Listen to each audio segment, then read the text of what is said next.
Oke, saya baca aja daripada saya, karena tiap hari saya ngomong sama orang-orang biasa, jadi kalau sama aktivis saya mending saya kasih pointers. Yang pertama, judulnya 6 Jalan Revolusi. Aslinya 5, cuman di sini terus berpikir ada satu lagi. Pertama saya ingin ngomong buku ini dulu, ngomong merajut kembali Nusantara. Saya usul, ini Nusantara pada skala waktu yang mana? Nusantara sejak Angkatan 28, Nusantara sejak Demak Mataram, atau sejak Mojopahit, atau sejak Sriwijaya, atau Ratu Sima, atau yang mana? Kan gitu, atau Nusantara Kus-Kus, Nusantara berapa, volume berapa?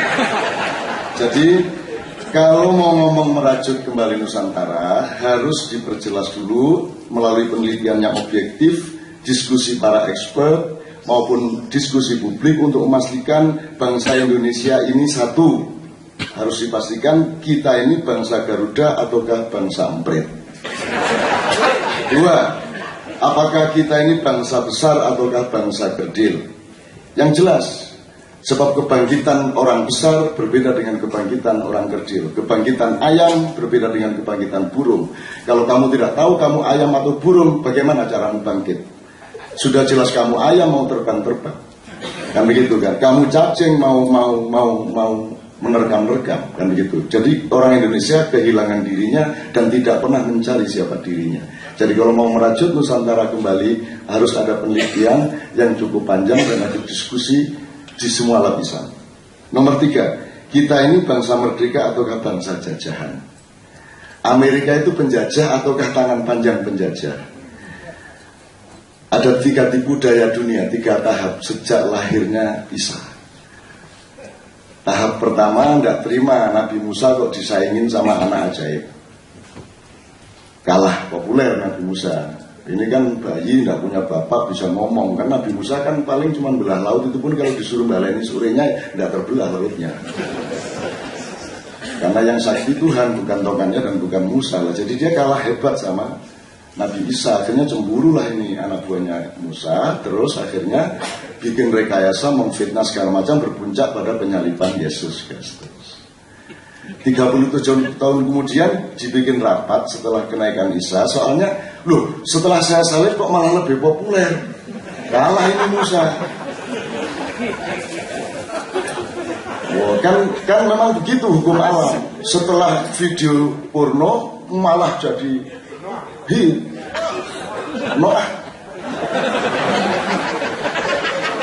Kalau ingin jadi kiai dicium tangannya, zina dulu banyak-banyak, terus insaf jadi kiai baru populer. Gunanya Islam di muka bumi ini adalah khusus untuk para koruptor, begitu tertangkap pakai peci dan jilbab. Dan begitu diadili pakai tasbih, bunyinya asu.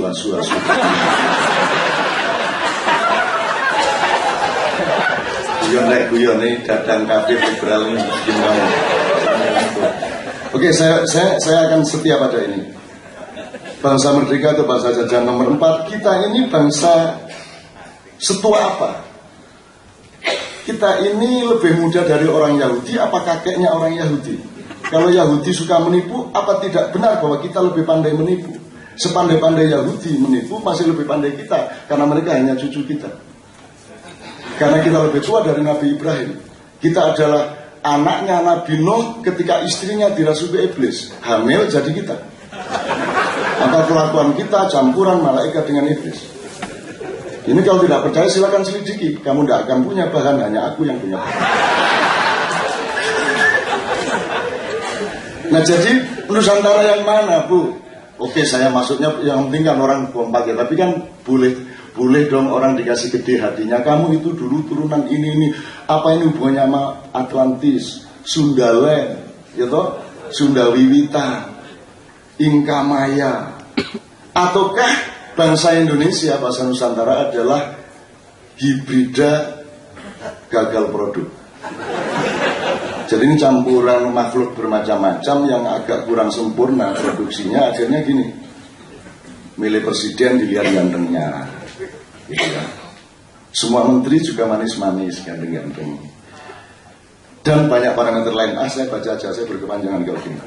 Apakah bangsa Nusantara hari ini terserah siapapun asal-usulnya, terserah dia bangsa besar atau tidak, tidak peduli dia turunan tekek, apa turunan Nabi Adam, apa turunan Homo sapien, Homo erectus, atau Homo seksual. Apakah mereka sanggup berevolusi? Kalau melihat kondisi objektif NKRI hari ini, satu, dilihat kinerja pemerintah dan mental pejabatnya. Dua, filosofi kebangsaan dan konstitusi kenegaraannya. Nomor tiga, semakin terkikisnya martabat dan harga diri bangsa dan manusia Indonesia. Nomor empat, tidak berlakunya akal sehat politik dan rendahnya moral pengelolaan negara yang sampai ke tingkat serendah-rendahnya. Kalau kata Tuhan, ulaika kal an'am bal hum adall. Sebagai kiai sedikit-sedikit saya keluarkan. Ulaika kal an'am artinya mereka sudah seperti hewan, bahkan lebih hina daripada itu. Nomor 5, berdasarkan terlalu banyaknya harta benda rakyat dan negara yang dirampok oleh kekuatan asing serta dimalingi oleh pengurus-pengurusnya sendiri, maka urgensi revolusi 100%.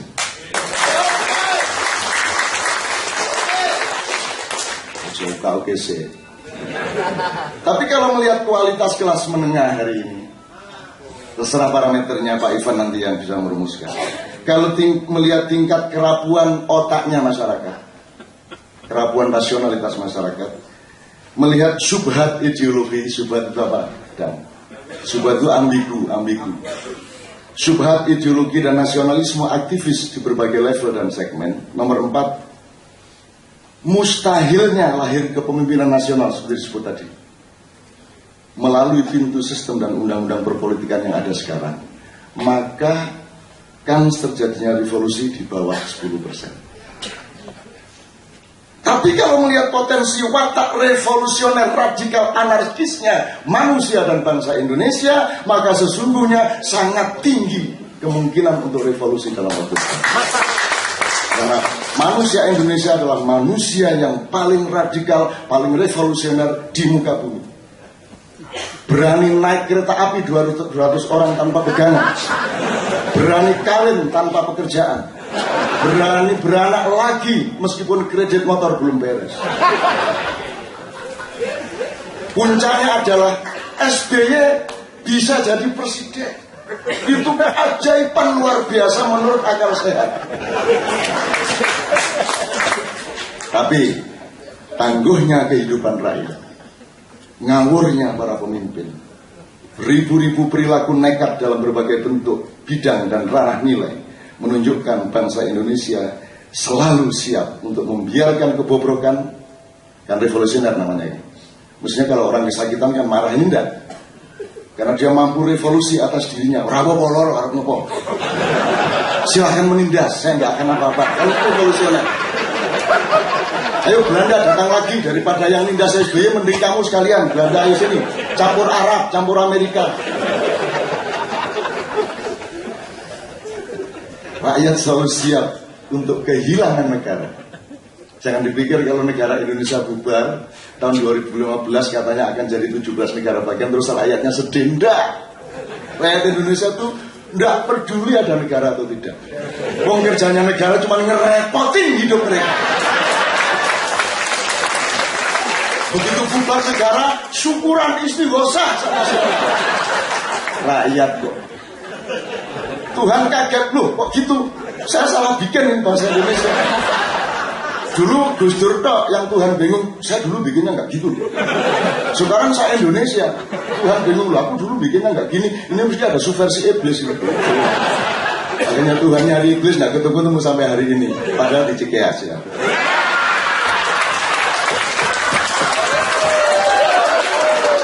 Bahkan rakyat siap dan tenang-tenang saja untuk menjadi bangsa dan negara setan, serta tidak kagum seandainya Indonesia ini menjadi negara malaikat. Karena orang Indonesia bisa menjadi setan, sedetik kemudian bisa menjadi malaikat. Jadi kalau Bang Hariman mau revolusi, rakyat siap. Nah, ini nanti halaman berikutnya soal ini. Jadi terserah Mau revolusi karena alasan harta benda dicuri habis-habisan, ataukah alasan makin sirnanya martabat dan harga diri bangsa serta manusia Indonesia sampai terpuruk kerendahan dan kehinaan yang amat memalukan di mata dunia, atau karena perjuangan moral. Tapi ada 6 kemungkinan jalan revolusi. 1. Orang Madura, Mahfud MD, menunjukkan kemaduraannya. MPR sudah tidak berdaya, Mahkamah Konstitusi bisa dia bikin melakukan segala yang diperlukan oleh Hariman. Mahkamah Konstitusi menganulir sekian undang-undang dan konstitusi yang anti rakyat. Diumumkan ini tidak sah, harus ganti.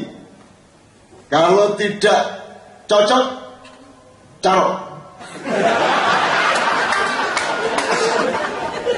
Mahfud MD bisa bikin surat menganulir pemerintah bahwa Presiden SBY tidak sah, KPU masih syubhat, jadi tidak sah. Kalau ada revolusi dari Mahkamah Konstitusi dan kalau Mahfud berani, baru nanti saya angkat jadi presiden. Dan kalau Mahfud tidak berani, ini jangan dipuji dulu. Buktikan Madura, Mahfud.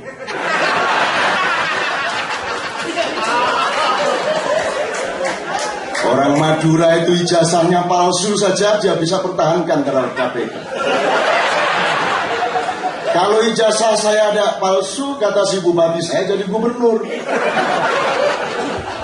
Tuhan saja dilawan sama orang Madura. Tuhan memberi terbakar rumah gara-gara dia rakus waktu jadi nelayan. Terus dia bilang sama Tuhan, masalah laut kenapa dibawa-bawa ke darat?